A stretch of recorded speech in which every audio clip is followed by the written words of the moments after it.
Hello, Gemini. Thank you very much for tuning in to this week's read. For the main part of the read, I'm using Tarot Grand Lux by Churro Marchetti.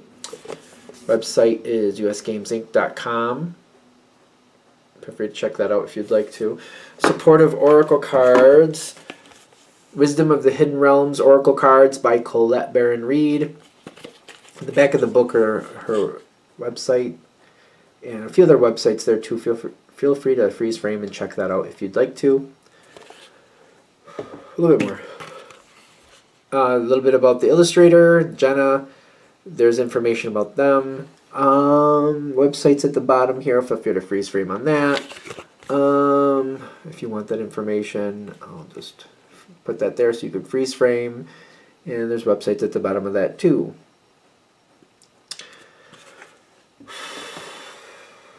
Okay, what do we have for Gemini? A lot of energy with yours.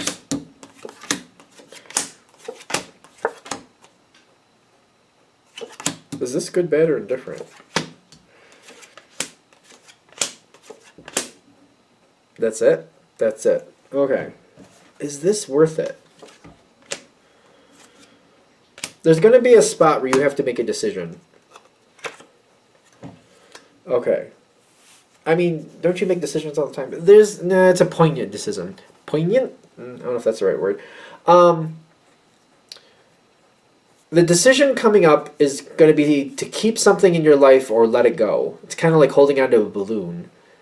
As long as you hold on to it, you have it. Once you let it go, it's gone.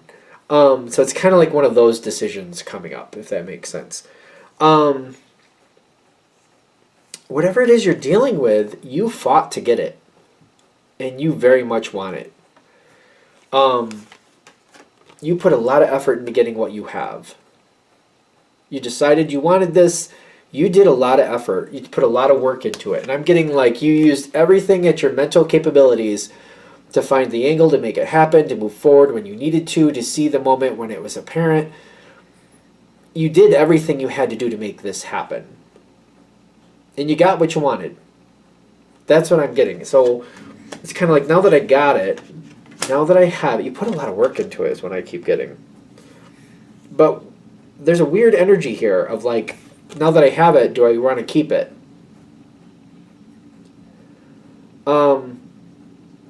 It doesn't seem to be going anywhere, which is ironic. Because it's almost like we're going to use that balloon analogy again. It's kind of like at the current moment, the balloon is tied to your wrist. And how they do that to kids, they tie the balloon around their wrist so they don't lose it. That type of thing. That's what I'm feeling here. But at the same time, with the Seven of Swords, it's kind of like, yeah, I have the balloon, but I'm not really paying all that much attention to it. So it's kind of bouncing around doing its thing. Maybe it's like highlighting your presence. Like people can't mistake that you're there because they see that balloon. They're like, oh, there's the balloon, so Gemini must be attached. So if I can see the balloon, I know where Gemini is.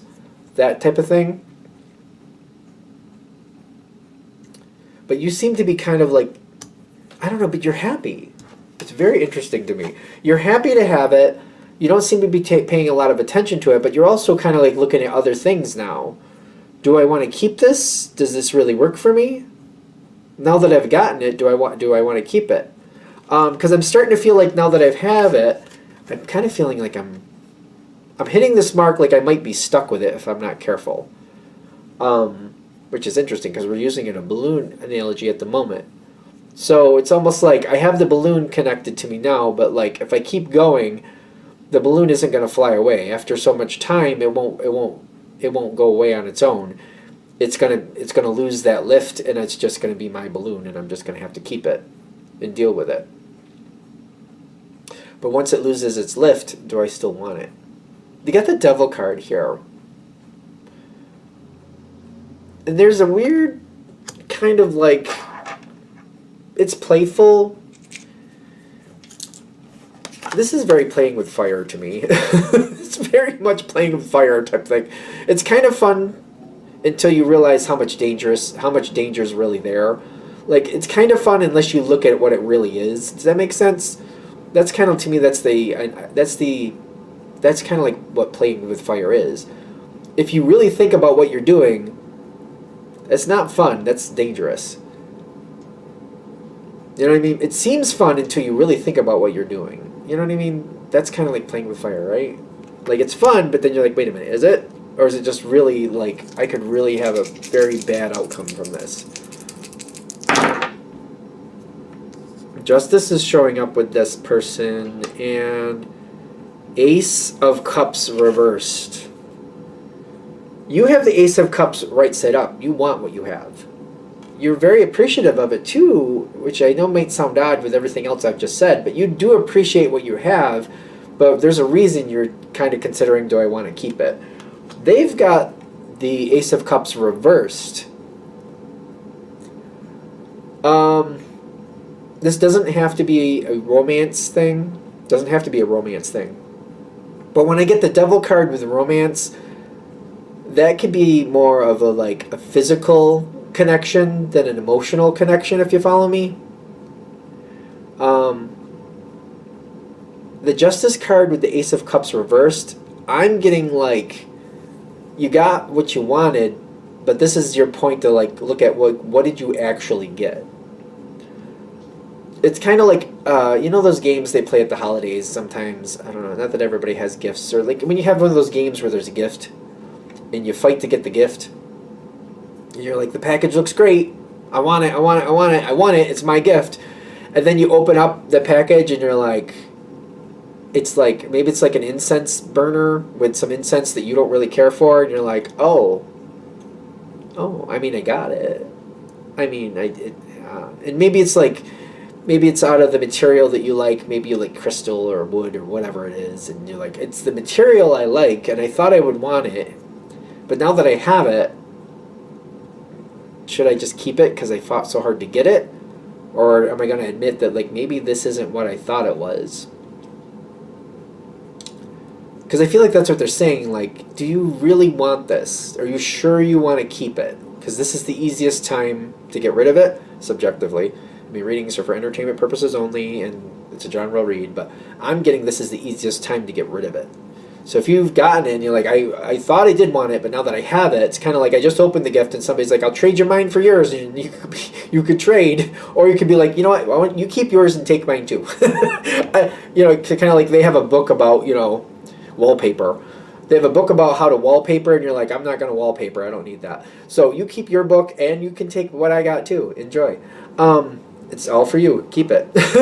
Keep it. Enjoy. If you want it, you can have it. Yeah, this might be the easiest time to get rid of it. I keep getting that. Easiest time to get rid of it. Because I feel like as this keeps going forward, you're going to realize that the connection that whoever this is has to you is, like, they only want to connect to you when it benefits them. You're very much on the... I feel like you're very much realistic, very realistic about, like, one hand washes the other. I do for you, you do for me. I can totally get that. I'll do for you, and then you do for me. But this is only... as time keeps going forward, it's like you do for them, and they walk away. They come back, you do for them, then they walk away, and you're like, wait a minute. Wait a minute. When do you do for me? And they're like, what are you talking about? Be back. And they go away. And they come back and like, are you going to do for me now? But wait, I need you to do this for me first, Gemini. Okay, here. Okay, be back. And they, wait, but what about when you do for me? When do you do for me? When do you do for me? And I feel like this is one of those things where you're going to realize that this is not balanced out. High Priestess is a very interesting situation.